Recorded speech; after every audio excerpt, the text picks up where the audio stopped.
Chapter 6. Her Turf, Her Rules.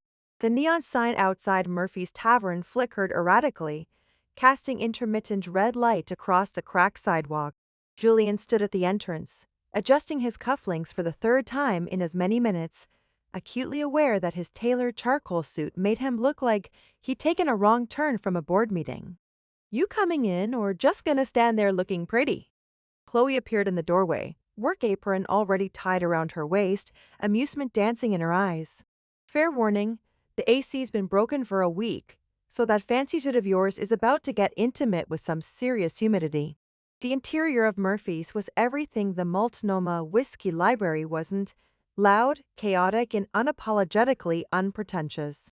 The floors were sticky with decades of spilled beer, the walls covered in a hodgepodge of sports memorabilia and band posters held up with duct tape. A jukebox in the corner blasted classic rock, while a group of construction workers argued good-naturedly over a pool game. Julian felt every eye in the place turn toward him as he followed Chloe to the bar. Conversations didn't exactly stop, but they definitely quieted as regulars took in his appearance with varying degrees of suspicion and amusement. "Holy shit, Chloe!" called out a woman with purple hair and paint-stained overalls. "You didn't tell us you were dating a lawyer." "Investment banker," suggested another patron. "Look at those shoes." "Definitely corporate," agreed a third. "Has that I've never done manual labor vibe." Chloe grinned, clearly enjoying Julian's discomfort. "Everyone, meet Julian. He's my business partner. Julian, meet everyone." The collective greeting ranged from friendly nods to skeptical grunts. Julian managed a stiff way that only seemed to confirm their suspicions about his unsuitability for dive bar culture. "Right," Chloe said, ducking behind the bar and grabbing a spare apron. "You wanted to understand how I work? Time for a crash course." She tossed the apron at him. "Put that on, and try not to look like someone's holding you at gunpoint." Julian caught the apron, staring at it like it might bite him. "You want me to work?" "It's called learning, Professor. You showed me your world. Now I'm showing you mine." Chloe was already moving, restocking beer coolers with practiced efficiency. "Friday night rush starts in about an hour. Hope you can keep up." The next 60 minutes were a blur of instruction delivered at machine gun pace. Chloe showed him the beer taps, the well liquor setup, the register system that looked like it predated the internet. Every explanation was delivered while she multitasked, wiping down surfaces, restocking glasses, setting up garnish trays.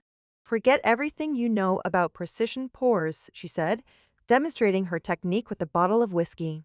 "Speed and consistency matter more than measuring to the milliliter. These people want their drinks fast and strong, not Instagram-worthy." Julian watched her work with growing fascination. There was an art to her movements, economical, fluid, never wasted motion. When she built a whiskey and Coke, it was poetry in motion. Ice, pour, top, garnish, slide across the bar to the waiting customer in under 10 seconds. "Your turn," she said, stepping aside. "Mrs. Rodriguez wants her usual Bud Light and a shot of Jameson." Julian approached the beer tap like it might explode. His first attempt produced more foam than beer, earning a sympathetic chuckle from Mrs. Rodriguez, a woman in her 60s who'd apparently been coming to Murphy's since before Julian was born. "Less angle, honey," she advised kindly, "and don't be afraid of it. It's just beer, not a bomb." By the time the Friday night crowd arrived in earnest, Julian was sweating through his expensive shirt and questioning every life choice that had led him to this moment. The bar filled with a diverse mix of blue-collar workers, artists, students, and neighborhood regulars who all seemed to know each other's names, drinks, and personal dramas. "Two buds, a rum and Coke, and something fruity for the lady." Someone shouted from the end of the bar. Chloe was already moving, but she caught Julian's eye. "You got the buds?" He nodded, grabbing 2 bottles and popping them open with movements that were getting smoother with practice. The rum and Coke was trickier. His instinct was to measure precisely, but the customer was tapping impatiently on the bar and 3 more orders were backing up behind him. "Just pour. Trust your eye," Chloe called out while simultaneously making what looked like a complicated layered shot. "It doesn't have to be perfect, just good." The shift blurred together, a constant stream of simple drinks served to people who wanted efficiency over artistry. Julian found himself falling into a rhythm, muscle memory developing in real time. His movements became less deliberate, more instinctive. When someone ordered a beer and a shot, his hands moved automatically to grab both while his mind processed the next order. Not bad for a fancy boy, observed Tony, one of the construction workers who'd been skeptical earlier. You're starting to look like you belong back there. Julian realized with surprise that he was actually enjoying himself. The work was different from his usual meticulous craft. Faster, rougher, more immediate, but there was satisfaction in serving drinks that people actually wanted to consume rather than photograph. Around midnight, the crowd finally thinned enough for Chloe to flip the sign to last call. Julian's shirt was soaked with sweat, his hair disheveled, and his expensive shoes were sticky with spilled beer. He looked nothing like the polished mixologist who'd walked in 4 hours earlier. So, Chloe asked, wiping down the bar while Julian counted the register, what's the verdict? Julian considered the question seriously. It's honest work, no pretense, no performance, just giving people what they want. And what do they want? To feel welcome, to be served quickly and fairly, to have a place where they can relax without being judged. He looked around the shabby bar with new appreciation. You've built something special here. Chloe's smile was different than usual, softer, more genuine. Want to know a secret? Half these people could afford your whiskey library drinks. Mrs. Rodriguez owns 3 rental properties. Tony's crew makes bank on commercial projects. They don't come here because it's cheap. They come because it feels like home. After closing, Chloe produced a bottle of tequila that definitely wasn't top shelf and 2 shot glasses that had seen better decades. Tradition, she explained. End of a hard shift. You drink with the people who got you through it. Julian accepted his glass, noting that the tequila smelled like it could strip paint. This is going to kill me, isn't it? Probably, but you'll die among friends. They clinked glasses and threw back the shots. The tequila burned like liquid fire, making Julian's eyes water and his throat close. Chloe pounded hers back like it was water, then immediately poured 2 more. Oh, hell no, Julian protested. Oh, hell yes. You survived your first Friday night rush. That deserves proper celebration. Her grin was wicked.